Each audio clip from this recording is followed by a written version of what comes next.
এই মুহূর্তে ঘটনাস্থলে আছেন রিপোর্টার উজ্জ্বল চক্রবর্তী, সরাসরি যাচ্ছি তার কাছে। ঢাকা চট্টগ্রাম এবং চট্টগ্রাম সিলেট রেলপথের হবিগঞ্জের মাধবপুরের মন্তলা নামক স্থানে গতকাল রাত 9:30 থেকে তেলবাহী 5টি ওয়াগন দুর্ঘটনার কবলে পড়ে রেললাইন থেকে বিচ্ছিন্ন হয়ে যায়। এরপরে কিন্তু সেটি পাশে যে খাত সেই খালে পড়ে যায়। অর্থাৎ এখানে যে আমরা লক্ষ্য করছি যে রেল সেতুটি, সেই সেতু থেকে বগি কিন্তু বিচ্ছিন্ন হয়ে যায়। পাশাপাশি 5টি বগি কিন্তু রেললাইন থেকে ছিটকে পড়ে এরপর থেকে কিন্তু সিলেটের সাথে সারা দেশে যে ট্রেন যোগাযোগ সেটি বন্ধ হয়ে যায়।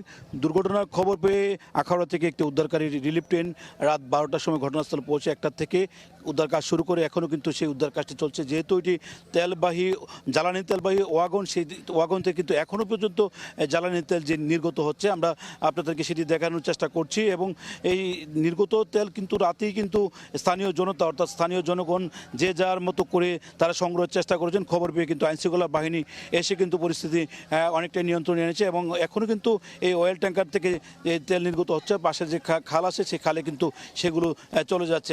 প্রত্যেকটি যে এই ওয়াগন অর্থাৎ ট্যাঙ্কারগুলো আছে সেই প্রত্যেকটিতে কিন্তু প্রায় 40,000 লিটার জ্বালানি তেল ডিজেল আছে বলে আমাদেরকে রেলওয়ে কর্মকর্তারা জানিয়েছেন। তারা বলছেন যে দুর্ঘটনার পরপর থেকে আখাউড়া থেকে যে উদ্ধারকারী রিলিফ ট্রেন সেটি কিন্তু কার্যক্রম চলছে এবং বলছে যে আজকে পুরো দিন লেগে যেতে পারে সেই রেললাইন মেরামত সহ এবং উদ্ধার কাজ চালাতে। এখানে রেলওয়ের পূর্বাঞ্চলের পক্ষ থেকে ঢাকা বিভাগীয় ম্যানেজারকে প্রদান করে কিন্তু এখানে 5 সদস্য বিশিষ্ট একটি তদন্ত কমিটি গঠন করা হয়েছে। আগামী 3 কার্য দিবসের মধ্যে তদন্ত কমিটিকে প্রতিবেদন দিতে বলা হয়েছে। প্রাথমিকভাবে যেমনটা ধারণা করছেন যে ওভারের স্পিড অর্থাৎ দ্রুত গতির কারণেই দুর্ঘটনা ঘটে থাকতে পারে বলে তারা প্রাথমিকভাবে ধারণা করছেন। যেহেতু তদন্ত কমিটি গঠন করা হয়েছে, তদন্তের পরই এই সম্পর্কে বিস্তারিত স্পষ্ট করে বলা যাবে বলে তারা আমাদেরকে জানিয়েছেন। বর্তমানে যে উদ্ধার তৎপরতা চলছে, এখন পর্যন্ত একটি বগিকে অর্থাৎ একটি ওয়াগনকে এখান থেকে সরিয়ে নেওয়া হয়েছে।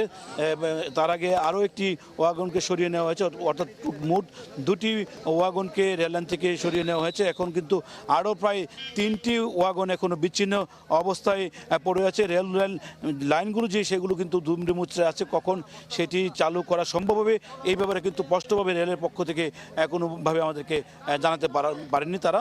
এখানে উদ্ধার তৎপরতা চলছে। সিলেটের সাথে পুরো দেশের কিন্তু এখনও পর্যন্ত ট্রেন যোগাযোগ বিচ্ছিন্ন রয়েছে। এইটুকু ছিল আমার কাছে দুর্ঘটনাস্থল থেকে দুর্ঘটনাস্থলের সর্বশেষ তথ্য। হবিগঞ্জ থেকে সরাসরি যুক্ত হয়েছিলেন সহকর্মী উজ্জ্বল চক্রবর্তী।